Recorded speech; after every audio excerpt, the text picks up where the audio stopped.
My family excluded me from their weddings, then showed up at my door with a poisoned dish. My name is Aaron, and I'm 31 years old. 5 years ago, if you'd told me my wedding would become the ultimate act of silent retribution, I'd have scoffed. I wasn't one to hold grudges, always the peacemaker, even when it stung. But when your own family spends years making you feel like an outcast, something shifts inside. It's not a dramatic outburst or a breakdown. It's gradual, icy, like a door in your heart locks quietly, and you discard the key without noticing. Growing up, I was the odd one out in my family. Not defiant or troublesome, just different. While my siblings, Timothy and Sophia, chased popularity and sports, I was the kid buried in books, playing chess, eager to discuss astronomy or history at dinner. You'd think being different meant light teasing or a bit of distance. But in my family, it was harsher, exclusion masked as just joking, or you wouldn't like it anyway. It started small, birthday parties I wasn't invited to, family trips I wasn't told about. I tried not to take it to heart, or at least I convinced myself I didn't. But then came the weddings. Sophia's was first when I was 22. She sat me down a month prior, her smile forced, and said, "Aaron, it's better if you don't come. It's a very traditional wedding, not your thing." I stared, stunned, wondering if I'd misheard. She hugged me like she was doing me a kindness and promised photos. I didn't attend, didn't argue, didn't cry, though a lump in my throat made eating impossible for days. Mom and Dad dismissed it. "She's the bride, it's her call," Dad grunted, eyes on his paper. Mom chimed in, "You'd have been miserable there with strangers." As if I wasn't family. As if I didn't know half the guest list. Then came Timothy's wedding 2 years later. No pretense this time. I learned about it via a Facebook post, a blurry photo of my family dressed up, laughing at a banquet table. The caption read something smug like, "Family is forever." My stomach churned. No call, no text, just silence and a public reminder I wasn't part of their circle. You'd think I'd cut ties then, but hope is stubborn. I kept trying, holidays, birthdays, random check-ins. Their responses when they came were polite but cold, asking about my job in a tone that screamed indifference or mocking my quiet life like it was a flaw. Every visit felt like performing for an audience that didn't care. The breaking point wasn't dramatic. It was a random Saturday a year before my wedding. I drove an hour to Timothy's housewarming, gift card in hand, forcing a smile, determined to keep trying. I rang the bell 3 times before Timothy opened it, looking shocked. Hey," he mumbled, scratching his neck. "Mom said you wouldn't come." I grinned. "I'm here, brought a gift." He took the card like it was radioactive. Inside, the house buzzed with laughter, music, and barbecue. I knew many faces, but no one seemed to know me or care. I tried mingling, but it was like shouting into a void. People gave polite nods before turning away. Then Sophia, half-drunk, laughed across the yard. "At least Aaron didn't mess things up today. New record," the table roared. I stood frozen, my plastic cup cracking in my grip. No one apologized or looked guilty. Just another jab, another reminder I was a burden. That night I decided I was done, not loudly. I didn't storm out. I slipped through the side gate while they laughed, drove home in silence, and deleted the family chat from my phone. A year later I met Eudora. She was everything my family wasn't: warm, kind, genuinely curious about me. She loved my quirks, my quietness, my cheesy jokes. For the first time I felt truly seen. When I proposed, she said yes with tears in her eyes, and we planned a small wedding with close friends and chosen family, people who valued us. As we finalized the guest list, Eudora asked softly, "What about your family?" I considered it, picturing an olive branch, weddings uniting people.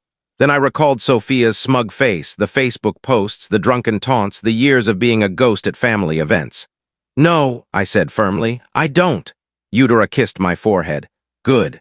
This day is about love, not duty." Word spread in our small town. A week after sending invites, Mom texted, "Heard you're getting married. When's our invite?" No warmth, just entitlement.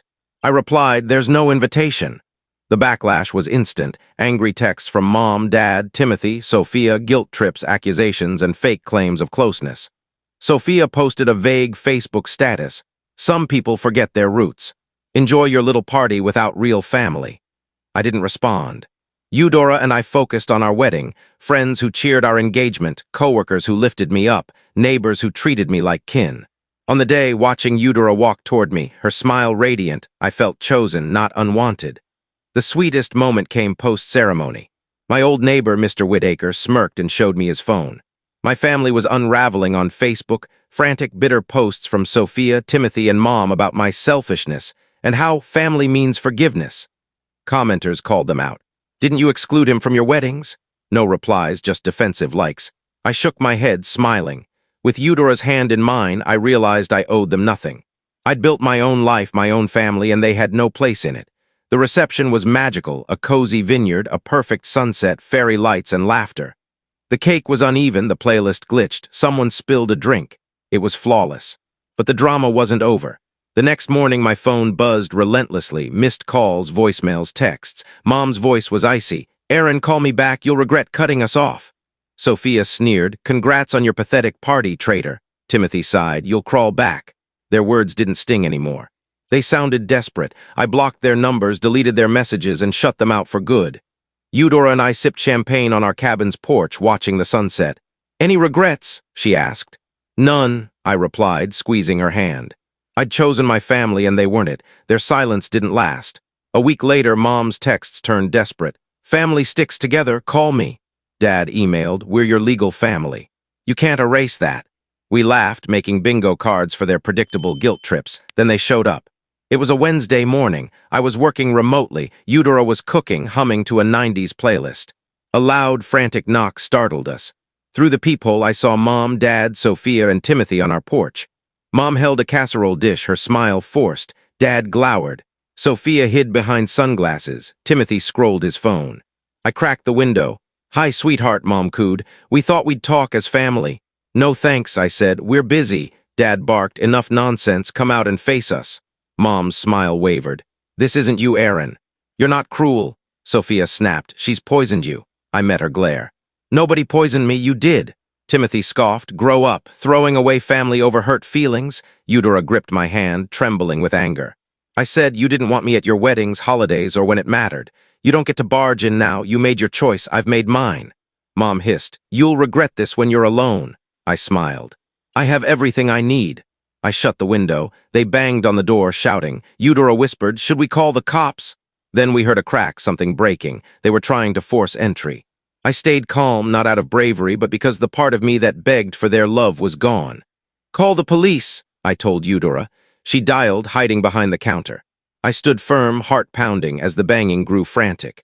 Dad roared, we're not leaving without you. Mom screeched about traitors. Timothy threatened I'd regret it. Sirens wailed. The banging stopped. Through the window, I saw Mom grab the casserole dish as if that saved face, while Dad told everyone to act normal.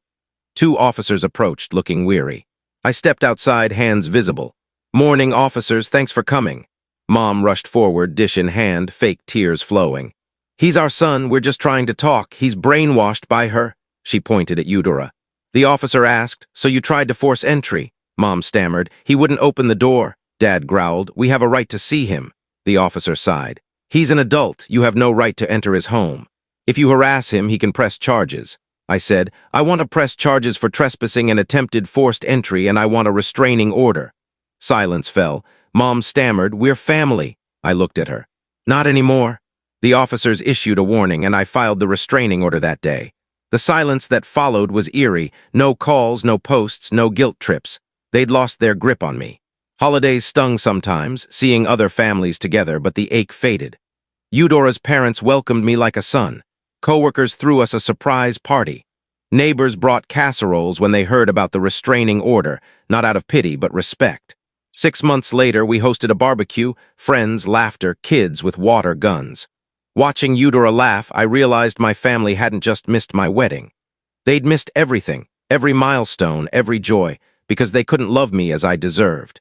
I was free, then came the letter, a plain envelope, no return address, just Aaron in Dad's scrawl. Inside, family isn't done with you yet. Eudora shredded it. They're bluffing, she said, but it gnawed at me. Weeks later, our lawyer called. My parents challenged the restraining order, claiming I was unstable, manipulated by Eudora. In court, their lawyer painted me as fragile, Eudora as controlling. Our lawyer countered with evidence, police reports, voicemails, texts. The judge upheld the restraining order, extending it to Eudora. My family stormed out, furious. Then Eudora's health faltered, headaches, fatigue, unexplained bruises. She fainted in the grocery store. ER tests revealed thallium, a heavy metal in her system. Poison. The investigation traced it to the casserole dish Mom brought that day. Forensics confirmed the glaze contained thallium, matching Eudora's blood. Mom confessed in interrogation. She, Dad, Sophia, and Timothy planned it, believing if Eudora was gone, I'd return to them. They didn't see it as murder, just a wake-up call. They were arrested. The transcripts still sicken me. They thought poisoning my wife would bring me back under their control. Eudora recovered, and we rebuilt stronger. My family's actions didn't break us. They solidified our bond. I'd chosen my family, and no one could take that away. Thank you for watching my story. If you enjoyed it, please subscribe and press the bell icon. Stay tuned for more real-life stories, get more experiences.